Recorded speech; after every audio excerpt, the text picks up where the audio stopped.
सात संबंधी की मसी करूँ गुरुनी काना निजंगा చెప్పాలి అంటే ప్రకృతినంతటి ఒక ఆయుధంగా చేసి ఉన్న ప్రకృతినంతటి ఒక కళగా చేసి మరి ఉన్న సముద్రాలు నీటినంతటి ఎక్కువగా పోసి గురువు గారు కూడా రాసినట్లయితే భూమి అనే పేపర్ అయిపోతుందంట ఆ ఇంకు అయిపోతుందంట కానీ గురువు గారు కూడా మాత్రం అలా మిగిలిపోయి ఉంటాయంట అంత గొప్ప గురువు స్థానంలో మరి ఉన్న మన మేడం గారు విజయలక్ష్మి మేడం గారికి అలాగే గురుతుల్యులైన మిగతా అందరికీ కూడా ఆధారవందనాలు చేసుకుంటూ నేను ప్రారంభిస్తున్నాను.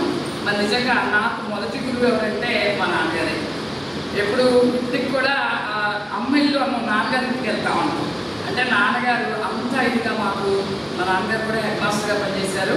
ప్రతి విషయంలోనూ కూడా అమ్మ కంటే ఎక్కువగా వెనకాల నుండి మమ్మల్ని బాగా అన్నమాట.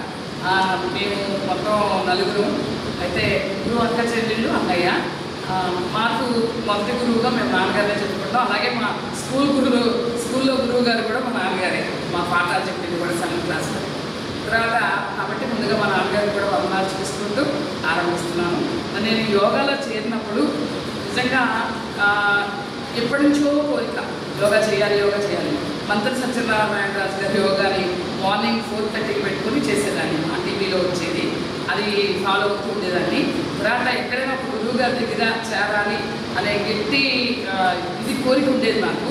అది ఇక్కడికి వచ్చిన తర్వాత బాధ్యతకు వచ్చిన వెంటనే లక్ష్మి అని మా పక్కన ఉండే నన్ను అడిగితే నేను వెళ్తున్నాను పంటైపులంలో మేడం గారు చెప్తారనగానే నేను ఇక్కడ చేరడం జరిగింది.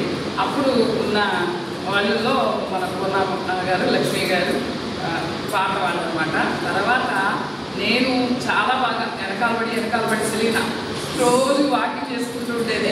నేను వచ్చేదానికి గుడ్ మార్నింగ్ చెప్పి సెలీనా వచ్చేయాలని చెప్తే తను కూడా 25 ఏళ్ళు పైగా అనుభవం ఉన్నది యోగాలో. తను కూడా వచ్చేసారు. అలాగే లతగారు వెనక పడ్డాను. లతగారు రావాలంటే అసలు లతగారు చాలా నాకు పనులు వస్తారు ఆ టైంలో అది ఇదని అయితే లతగారు కూడా వచ్చేసారు చక్కగా. అలా నాకు వచ్చిన తర్వాత నిజంగా ఆ రోజుల్లో కూడా మంచి బలం. నేను చేసేదే టీచింగ్ ఫీల్డ్లో పొద్దున్న నుంచి సాయంత్రం దాకా ఆ నోరు పని చేయాలి, కాళ్ళు పని చేయాలి, ఎట్లా కూర్చోడానికి ఉండదు. అన్ని క్లాసులు తిరగాలి, పైకి ఎక్కాలి, దిగాలి. ఇంత తర్వాత అందరికీ పాఠాలు చెప్పాలి, అల్లరి భరించాలి. చాలా అన్నమాట. ఎన్నో రకాల ఒత్తిళ్ళు ఉంటాయి. ఇవన్నీ కూడా మరి యోగా ద్వారా చాలా చాలా క్లియర్ అవుతున్నాయి. అందుకే ముఖ్యంగా విజయలక్ష్మి మేడం గారికి చాలా థ్యాంక్స్ చెప్తున్నాను.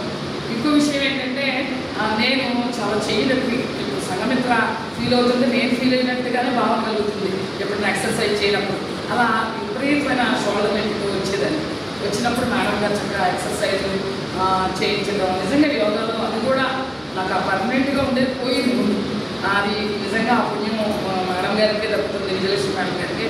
అలాగే విజయలక్ష్మి మేడం గారు చేయించినప్పుడు అసలు మొత్తం బాడీ అంతా కూడా ఫిజియోథెరపీ అయిపోయినట్టుగా నాకైతే మొత్తం అన్ని అవయవాలు కూడా చక్కటి రక్త ప్రసరణ జరుగుతున్నట్టుగా అసలు ఎంత హ్యాపీగా ఫీల్ అవుతానో లోపల ప్రతి అవయవాన్ని క్యూర్ చేసినట్టుగా అనిపిస్తూ ఉంటుంది. మరి నిజంగా అంత గొప్ప సేవ ఉచితంగా అందజేస్తున్న విజయలక్ష్మి మేడం గారు నిజంగా తీర్చుకోలేదు. అలా చాలా అన్నమాట. నేను చెల్లికి కూడా చెప్పే యోగా మాకు కూడా 10 సంవత్సరాల నుంచి యోగాలో ఉంది. చాలా చక్కగా ఆరోగ్యంగా అన్ని రకాలుగాను చాలా యాక్టివ్గా ఉంటుంది అక్క. హిందీ పాటలు కానీ టూర్లకి వెళ్ళడం కానీ అన్నీ కూడా యోగా మూలంగానే అనుకుంటాను. నేను అక్కడే ఆలస్యంగా తీసుకున్నాం. మేము కూడా చెల్లి కాళ్ళు నొప్పులతోనూ తర్వాత పర్మనెంట్ కాళ్ళు నాకు పర్మనెంట్ అనుకుంది. అలాంటి సూర్య నమస్కారాలు యోగా మొదలుపెట్టిన తర్వాత చెల్లికి కూడా నొప్పులు తగ్గిపోయింది.